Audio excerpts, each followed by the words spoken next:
Hi, this is One God Ministries, and today we're going to discuss God's timetable, part 1, which discusses the 7,000 year period. And this is our video 45. Now, where do we find this 7,000 year period in the Bible? In Hebrews chapter 4, verse 8, the writer said, "For if Joshua had given them rest, God would not have spoken later about another day. There remains then a Sabbath rest for the people of God. For anyone who enters God's rest also rests from his own work, just as God did from his." So, what is being spoken in here is a Sabbath rest for the future. So, what is the Apostle Paul talking about in here?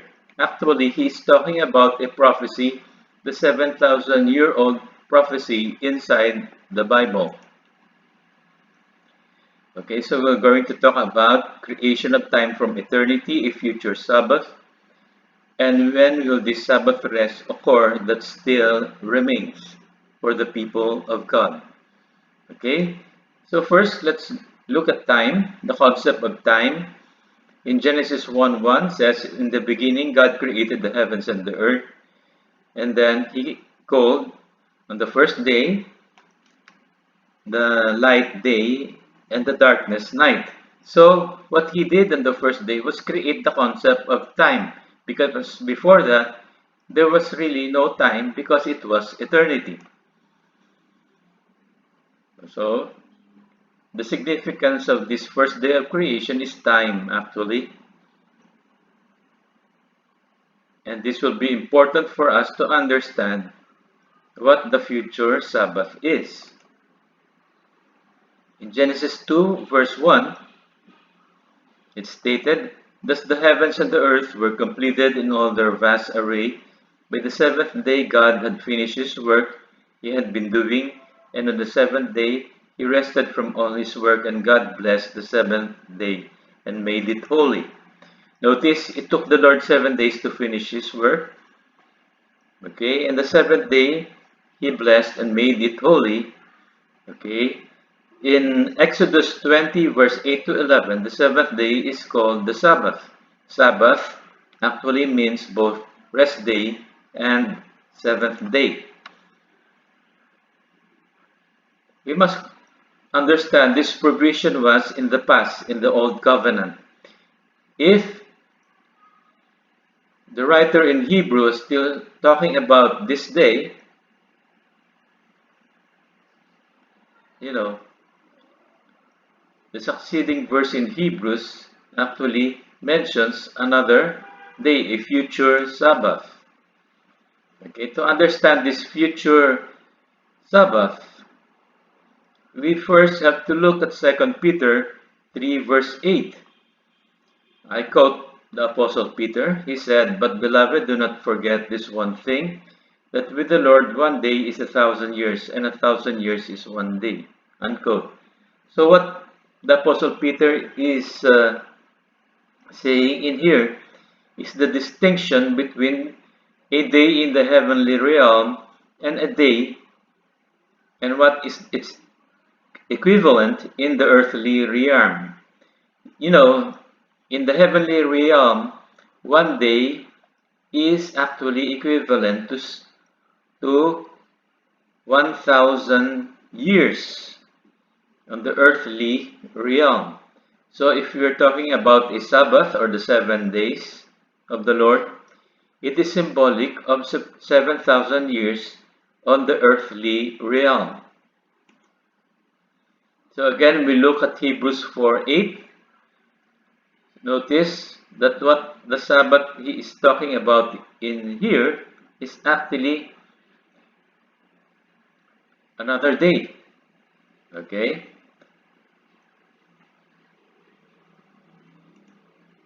So this cannot be the weekly Sabbath, because the weekly Sabbath was already being observed by the Jews and the early Christian during the Apostles' Day. So it refers to a Sabbath in the future. Notice the word quote unquote remains referring to that future Sabbath.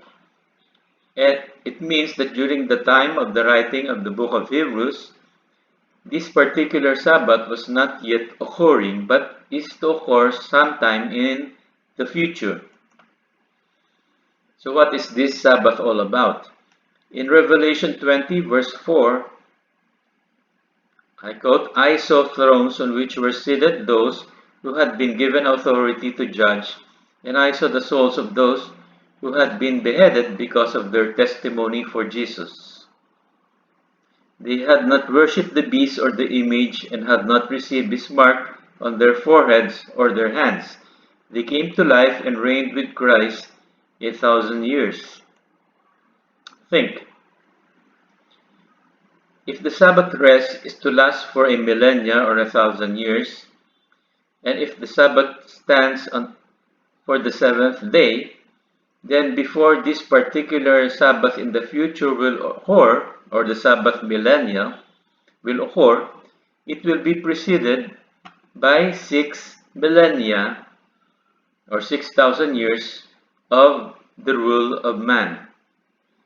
Okay, so the Sabbath rest is the 1,000 years of the millennial reign of Jesus, and the 6,000 years that will precede or come before that particular millennial reign of Jesus are the 6,000 years starting from Adam, who was given authority to rule the earth. And this will end actually with the 7 last plagues of Revelation 16. So the question will be, the first, when will the 6 millennial days of mankind end?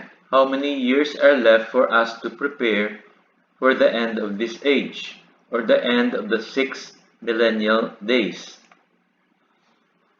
Now, if we are going to study the Bible thoroughly and use a little mathematics, we can calculate from Adam to Abraham.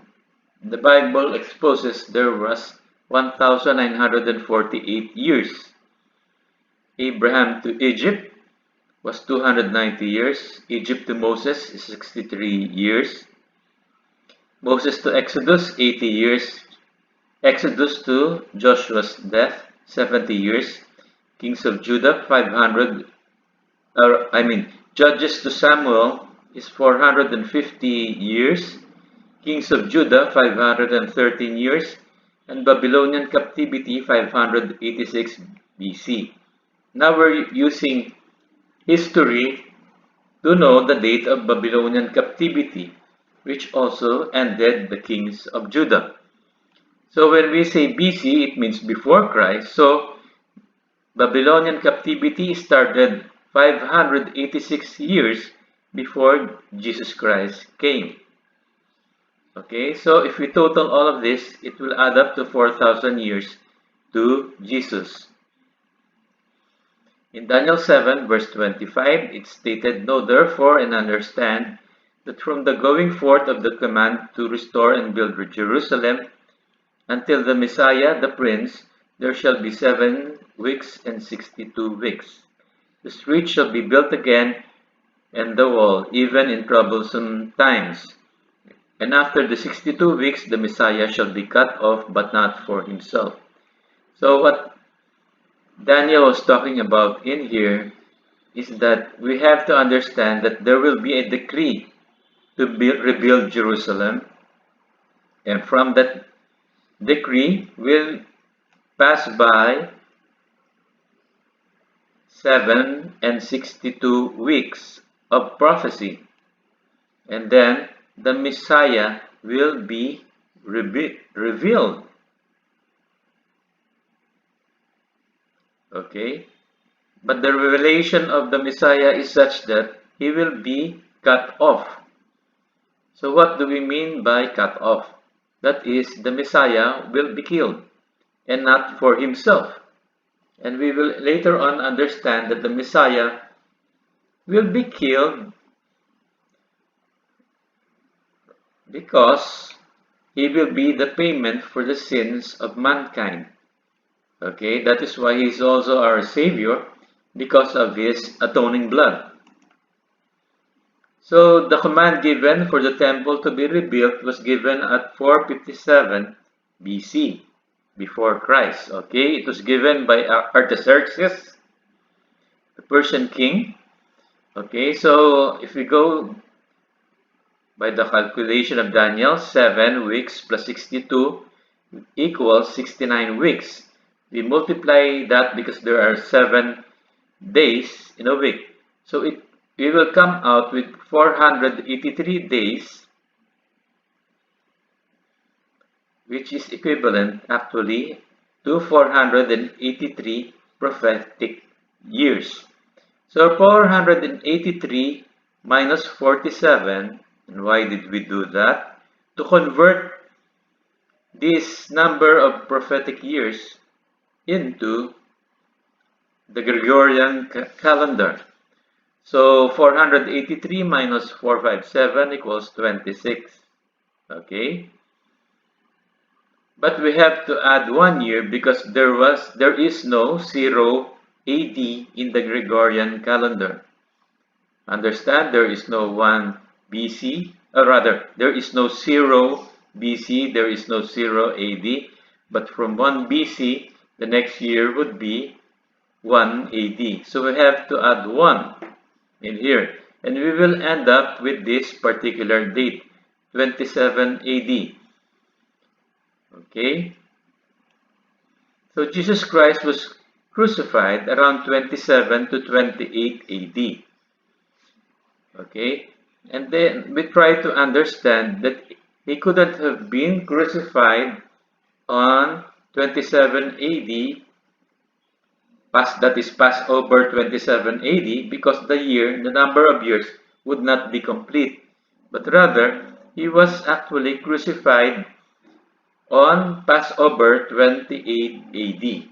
Okay, now remember, there are 12 months in a year, so we're playing around this concept. Okay, so we have to look that Jesus Christ was crucified actually on the month of Nisan 14 or Passover 28 AD for the number of years to be completed. Now, using the modern calendar, Jesus was born 322 BC based on the edict of Augustus Caesar to make a census of the Jewish people, making Joseph and Mary to go to Bethlehem. Okay? So, this birthday of Jesus Christ is not really that important. You may ask, why is this so? Because Jesus Christ was born actually as Jesus, not as the Messiah. He only became the Messiah on his death on the cross. So his birth date was actually insignificant. That's why the Bible never mentions the particular date. December 25 was simply an invention of man, a concoction when, when Constantine tried to honor the Roman god of the sun, Sol Invictus, also known as Mithra, whose feast day was on December 25. Anyway, it's insignificant, and the Bible does not endorse us celebrating the birthday of Jesus Christ, but rather the day on which Jesus Christ became the Messiah, the Savior of the world, because of his sacrifice. So the birth of Jesus was not the appearance of Jesus as the Messiah. So subtracting 6,000 to 4,000 will mean 2,000 years between the first appearance of the Messiah to his return at the end of 6,000-year rule of man. So Jesus' actual appearance as Messiah occurred at his crucifixion at 28 AD, Wednesday. Okay, It marks the 4,000th year of mankind's rule and marks also the beginning of the last 2,000 years of mankind's rule to complete the 6,000 years given to mankind to rule the earth. Okay? If we add 2,000 years to 28 AD, we will come out with 2028, which marks the end of the 6,000 years of mankind's rule. So it is the maximum limit or date to which mankind is allowed to rule the earth. So additional passages in the Bible will point to the same thing if you simply try to understand it. Of the 2,000 years passage from the appearance of Jesus to his millennial rule. And it could be found in Hosea 6:2, verse 1 states, "Come, let us return to the Lord. He has torn us to pieces, but he will heal us. He has injured us, but he will bind up our wound. After 2 days he will revive us. On the third day he will restore us, that we may live in his presence." So understand, the days being talked about in here are days in the heavenly realm. And as we have said earlier, the equivalent of this in the earthly realm are 1,000. 1 day is 1,000 years. So what this verse is basically saying, after 2,000 years, after the Lord has come, he will revive us. Okay? And on the next 1,000 years, after the 2,000 years, he will restore us. And he is talking in here about the millennial reign of Jesus. Okay? So, I hope you understand that 2,000 years being talked about in verse 2 is actually the 2,000 years after Jesus Christ came, and the next 1,000 years is actually the millennial Sabbath we have been talking all along. Okay? If mankind's 6,000 years rule cannot extend beyond 2028, then the 7 last plague of Revelation 16 is to occur before this. Okay, so 2028 AD is a very, very crucial year because mankind's rule on the earth cannot extend beyond this. But so is the 7 last years before 2028 because it represents the 70th year that the prophet Daniel has mentioned. Okay? Daniel 9:27 puts part of the 7 last plagues at a prophetic half of the 7 or 3.5 years before the end. So what he is really saying in here is 7 years before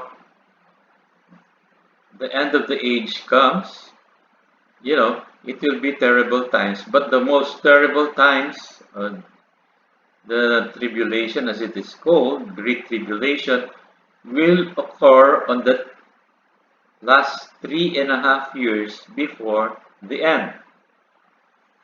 If you want to know what year the 3.5 years will fall, you simply subtract 3.5 years to 2028. Since we do not know the exact month of the end of the age in 2028, we can say that it will occur sometime in 2023 or 2024. So what I'm saying is this: as you get nearer to 2028, times will be more terrible. If you feel that these are terrible times, it will worsen until we come at the end of this age on 2028. So, okay, the rapture, if it is to occur, should occur before the year 2023-2024. I simply don't know the month. Okay? So the people of God will not experience the seven last plagues. They have to be raptured before this time. It could even be as early as 2021, this year. Why is that so? Because 2021 marks the last 7 years before 2028, okay, which is actually Daniel's 70th week in Daniel chapter 9. I hope you try to understand that, okay, because it's getting much and much more critical. So we expect the rapture to occur anytime between 2021 but before 2023 or 2024, because things in the world will worsen as we approach those years. Okay, so this is One God Ministries. Next, you can watch God's Timetable Part 2, the 6,000 years of mankind's rule, which is our video 46. So if you want to watch this, simply type One God Ministries and you will be channeled to our YouTube channel, and you can pick God's Timetable Part 2. You can also watch our other videos. So until next time, this is One God Ministries. Okay, thank you for watching.